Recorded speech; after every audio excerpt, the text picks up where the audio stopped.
The Chosen, Season 2, Episode 1. What good spiritual lessons can we learn from this one?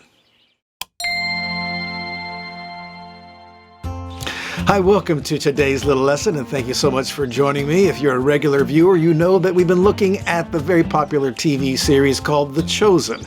It's historical fiction based upon the life of Christ as revealed in the four Gospels. And I've just watched, for probably the fourth now, or maybe the fifth time, episode 1 of season 2. The reason I watched it so many times is because I've had some friends I wanted to have see it as well.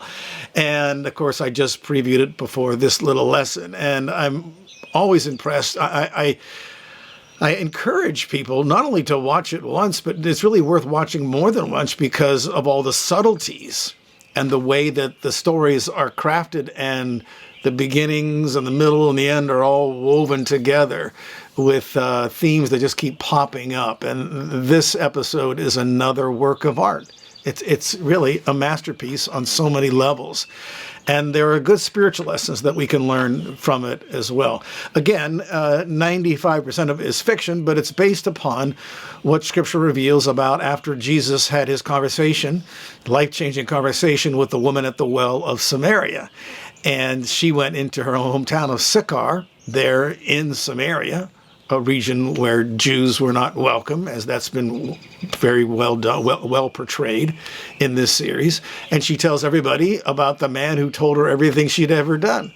And they come out to see him, and they're impressed, and they invite him to stay. And so Jesus stays for 2 days. And so this episode portrays Jesus' 2 days in Sychar, which there's no biblical record of what he actually did there. And so everything that they talk about he did there, of course, was fictional. But it has its foundations in Scripture. We hear Jesus preaching about the parable of the lost sheep. We see him healing a man, who was a Samaritan, and he healed lots of people, of course. That was part of his ministry, preaching and healing and teaching. And so he, of course, did those things in Sychar. And the stories, again, that the scriptwriters have crafted and the subplots, it's so creative and so well done, and all very, very plausible.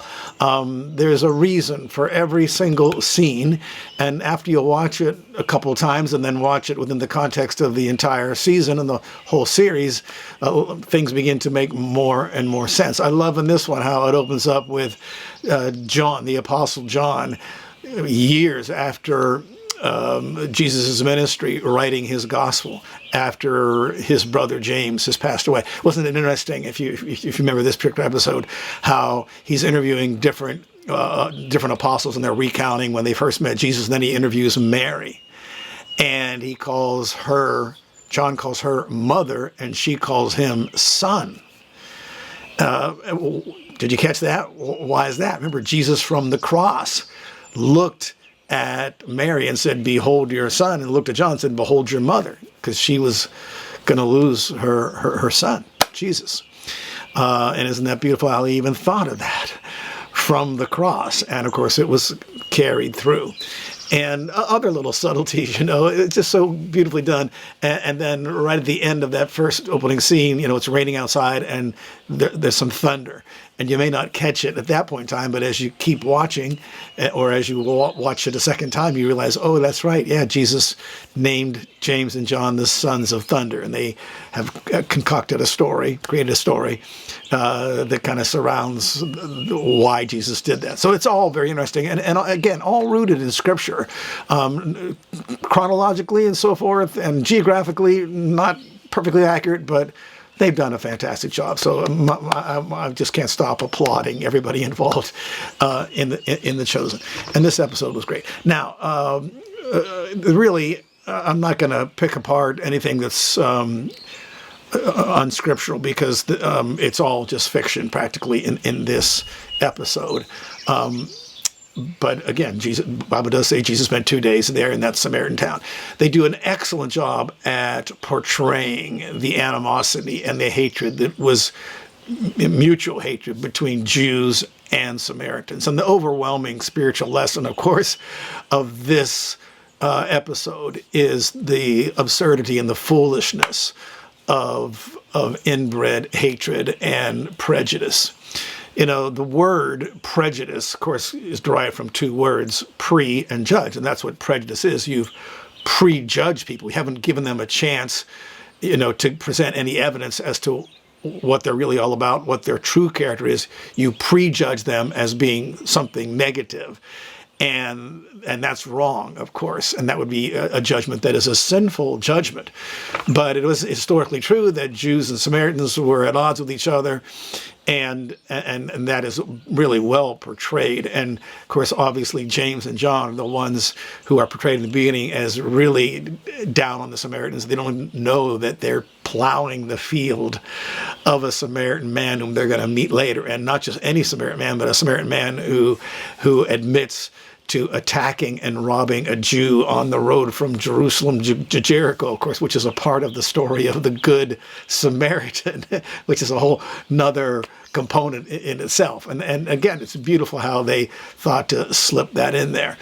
And I love that scene where, you know, Jesus is breaking down all those barriers in the minds of his disciples. When James and John discover they've plowed the field of a Samaritan, and then as they're bringing the meal for this very poor Samaritan family, and then when they discover why they're so poor, because the father of the household is crippled, because of a crime that he was committing against a Jew. I mean, you know, and the guilt that man feels because he's uncertain, but he thinks he may have killed the Jewish man that he assaulted on the road from Jerusalem to Jericho. And I love it how Jesus assures him, no, he didn't die. Someone came along and helped him. But the parts of this episode just, I found myself wiping tears because just the beautiful portrayal of the grace of God. When that Samaritan man says, you know, if you knew who I am, you would not have helped me. And Jesus says, that's not true. And there, you know, is a beautiful example of the grace of God. He's plowed the man's field. He's provided now a meal for him. He's listened to his story, and he relieves this man of the nagging guilt that he admits he has every day, thinking about that Jew, that he may have killed that Jew. And then the man says, you know, here you're so popular in Sychar, you know, everyone's clamoring to hear you. And why did you come here to me? Why me? And Jesus says, well, the good shepherd leaves the 99 to go seek the one that was lost, which is something he was preaching in Sychar, as is portrayed in The Chosen. So just absolutely beautiful. Like I said, a beautiful work of art. And then when that man, you know, Jesus hugs him in the end as they're departing his house that night. And until you watch it the second time, you don't even think about this because of the way that the events occur in that episode. But there's more than just a hug happening, and the man and the next morning wakes up and he can walk. And that scene really sent shivers up my spine because it was such a beautiful portrayal of someone who was healed, of which, just think, there were thousands of people who were overjoyed like that man who you know, were healed by Jesus. It was marvelous, okay? And the scene where James and John, you know, want to call down fire from heaven because Jesus has told them earlier that day, you know, you'll be able to, I'm going to give you authorization to do miracles as well. And so they're capitalizing on that and the gracious way that he deals with them. But he's really angry at first. And I'm so glad that they portray Jesus as getting angry, because there certainly were times in Scripture where Jesus became very, very angry. Jesus is not, well, almost yelling at James and John. And I love how they have him saying, do you think you're more worthy than these Samaritans? You know, and he says, you're not. And that's the whole point. You know, oh my goodness. What a great lesson. What a great lesson for all of us to learn and to be periodically reminded of, because we often become critical of those who are still in the darkness, still in their sins, forgetting that that was us, you know, at one time as well. And we lose that grace. And we need to be reminded, and that's a great spiritual lesson that comes across in this particular episode. Finally, the final scene brings it all around when Jesus is invited to the synagogue. Again, there was lots of tension amongst Jews and Samaritans as to the proper place to worship that was brought out in Jesus' conversation with the woman at the well. The Jews say you need to worship, in Jerusalem, and we're worshiping up here and so forth. And so Jesus is the great reconciler, the great peacemaker.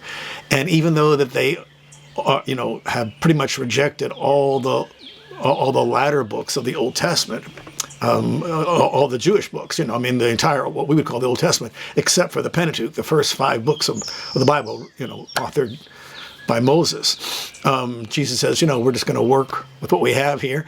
When he's there choosing a scroll to read from, and he has John come in, and he's kind of digging at John about what text should he use, and Jesus recalls a number of stories of violence, and he says, that's right, they don't have those stories anywhere in these books, and it's just a jab at John.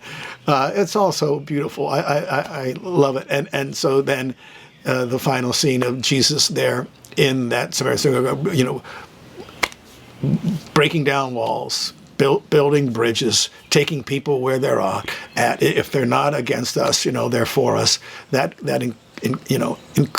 Include kind of a more inclusive attitude. And Christians like us would do well, because there are a lot of modern day examples, even within Christendom, of the infighting and the jealousy and dissension, even between denominations on certain doctrinal viewpoints, and we often have lost our grace towards each other, and so this is all a great lesson on that. One other very touching moment that I think has a spiritual lesson for us is when Thomas, we think of doubting Thomas, and his girlfriend, not yet his fiancée, a beautiful lady named Rama, travel at Jesus' instruction to meet them there in Samaria. And Rama's father is coming along because he knows that Jesus saved his skin by changing water into wine and so forth. And you know the story. And so he's coming to thank Jesus, but he admits that he's not a believer. He said, I can't give you my belief or devotion. He recognizes that Thomas and his daughter are believers. They believe that Jesus is something more than just a man, and that Jesus did a miracle there. Kaphne, Rama's father, not a believer. And I think the lesson here is, Kaphne's just telling the truth to Jesus. I can't give you my belief or devotion. And Jesus says, I ask a lot of those who believe in me, but of those who don't, I ask very little. And the point is that, Jesus' followers pay a price, and sometimes it even costs them relationships with their closest family members. And so she and Thomas were putting themselves at odds against her father by deciding to obey Jesus and follow him. And it was causing a lot of tension there. And that happens, isn't it? What makes great films and great stories is when the viewers or the readers can identify with a character or several characters. You may not even realize that as you're watching films or reading fictional stories and so forth, but subconsciously we identify with certain ones, and it's actually us kind of living vicariously through that character. And when the good guy gets vindicated, that is affirming to us, oh yeah, I'll be vindicated one day like him. Or when the good guy wins over the bad guy, yeah, that's how it's gonna turn out for me. And so we like to find characters that we identify with. I think a lot of people who view this episode, who are believers but who have unbelieving parents, or they're believers and have unbelieving children, or they lost friends because they became believers, or they even lost their jobs, which happens to some because they become followers of Jesus. You can really identify with it. But the message comes through loud and clear. Following Jesus, nothing compares. And it's worth any cost, any sacrifice whatsoever. And even if everybody in the whole world would turn against you, it would still make sense to follow Jesus. Okay, so those are just a couple of the spiritual lessons I think we can gather from this very well done episode, the very first episode in season 2 of The Chosen. If you haven't started watching it yet, oh my goodness, you're really missing out on something that is a great blessing. Okay, all right, that's all the time I have for this little lesson.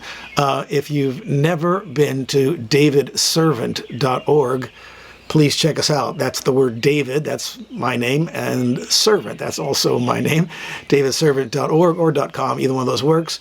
We've got decades of teaching there. And books, it's all free and so forth. Right now, as I'm filming this, I've been working for months on a book titled Sex is for Christians. And I've completed 6 chapters so far. I'm just about done with the 7th. But that's all published there, and you could research it. And a lot of interesting and juicy stuff. But those who, read anything that I've written in the past, they know I like to dig in, and come up with alternate understandings if they have validity, and question sometimes what is, broadly accepted. So hope to provoke your thinking through some of the stuff there at davidservant.com. Okay, until next time, may the Lord bless you richly.